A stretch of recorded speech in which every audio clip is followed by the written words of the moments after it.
Today I want to share an article with you titled Divorced 3 Times, Wanting to Reconcile with My Ex-Husband. Wrong ones part ways, right ones find their way. Let's listen together. Before the long holiday, a friend called to ask about my plans. I briefly shared mine and asked about his. He sighed and said, "Plans? I'm working overtime. The market is tough this year, and the boss doesn't want to hire more people, so we're often working extra hours." I tried to comfort him, saying, "It's tough for everyone this year. Maybe next year will be better," he responded awkwardly. "Actually, the first company I worked for was the best.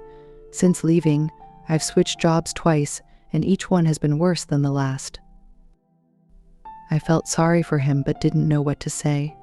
He then laughed and asked, "Do you think my old company would take me back if I wanted to return?" Reflecting on his history with that company, I could only describe it as youthful impulsiveness.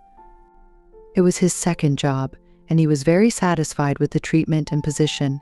He worked diligently, and the company valued him highly. He was even promoted due to his hard work, and his future seemed bright. When his child turned 2, he noticed that his mother-in-law, who was caring for the child, was causing many issues. Unable to change her ways, he decided to send the child to a nursery and care for them himself.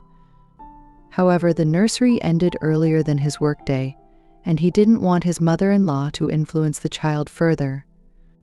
So he asked his boss if he could leave an hour early each day to pick up his child, believing it was crucial for the child's development and that his boss would understand his situation. Unexpectedly, his boss refused, stating that the company couldn't set such a precedent. Frustrated by this, he felt the company lacked empathy, believing that helping employees with their personal difficulties was part of a company's responsibilities. During that time, he often complained to me about his company and boss. The boss only required him to be present during work hours, which was reasonable. From a management perspective, it would indeed be challenging to make exceptions for personal situations. However, he wouldn't listen and even accused me of siding with the boss because I was a business owner myself, believing all bosses were the same. His tone was so confrontational that I gradually distanced myself from him. Driven by anger and a desire to retaliate against his boss, he resigned, assuming the company would try to keep him and meet his conditions. To his surprise, his boss approved his resignation without hesitation. He left the company feeling bitter and resentful, cursing both the company and his boss. After leaving, he quickly found another job, but neither the benefits nor the career prospects were as good as his previous job. The new boss was even harder to please, and without the initial report and promotion, he received no special treatment. After being reprimanded and docked pay twice for being late due to childcare, he became disheartened but couldn't leave immediately to avoid being seen as a joke. After a year of struggles, he decided to resign again, but due to the poor job market, his next job was even worse. Meanwhile, the company he left behind was flourishing.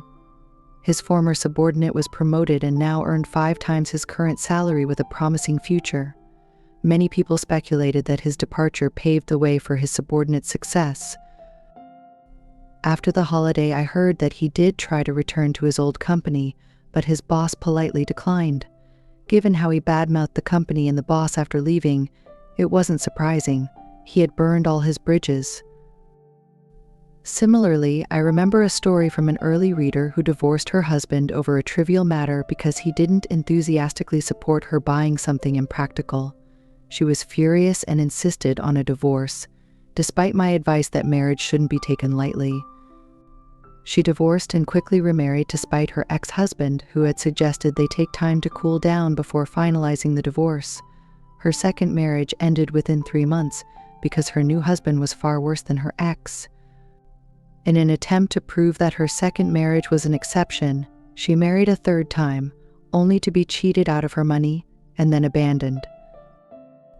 After 2 failed marriages, she realized that her first husband had been the best for her. She wanted to reconcile, but by then he had remarried.